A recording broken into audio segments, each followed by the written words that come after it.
Также в Уфе начались профилактические рейды ГАИ по проверке любителей электросамокатов, гироскутеров и моноколес. Как отмечают инспекторы, с началом летнего сезона число аварий с их участием увеличивается, а все из-за банального несоблюдения ПДД. Кстати, в новом сезоне новые правила.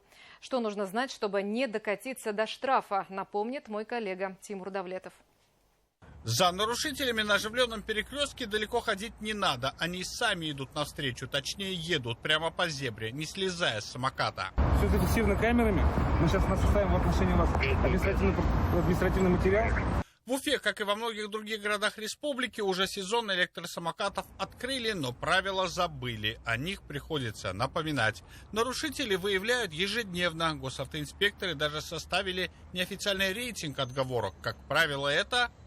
Не в курсе была, об этом вообще нигде не написано. А еще не знал, забыл и «а разве надо?» Сознательность самокатчиков, конечно, растет, что лишь подтверждают подобные рейды, но все равно встречаются и двое на самокате, и на проезжую часть выезжают, поэтому было принято решение о повышении штрафов за нарушение ПДД. А почему нарушаете? Торопились? Да. За езду в нетрезвом виде или ДТП с причинением вреда здоровью или имуществу будут штрафовать на 100-150 тысяч рублей. За передачу самоката несовершеннолетнему придется выложить 10 тысяч. За поездку вдвоем или даже втроем обяжут платить 5 тысяч рублей. Проехали по зебре на самокате, тоже штраф 1000 рублей. А если оставили двухколесного друга где попало, 500 рублей. Уже сейчас на 127 перекрестках Уфы введено ограничение скорости 5 км в час, а в некоторых парках установлены знаки запрета проезда. В 46 ДТП пострадали 47 человек. Основные нарушения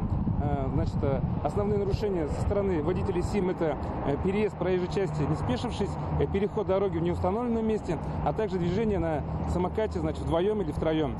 Как пройдет новый сезон, сказать пока никто не может. Известно лишь, что по статистике электросамокаты самый опасный транспорт. За прошлый сезон число ДТП с их участием выросло едва ли не на треть. В зоне риска все, что на пути у самокатов. На сегодняшний день много и становится еще больше, потому что мы с вами видим, что абсолютно не знают правила, нарушают, попадают под колеса автомобилей, падают, расшибаются, сбивают пешеходов. То есть абсолютный бардак. Что делать?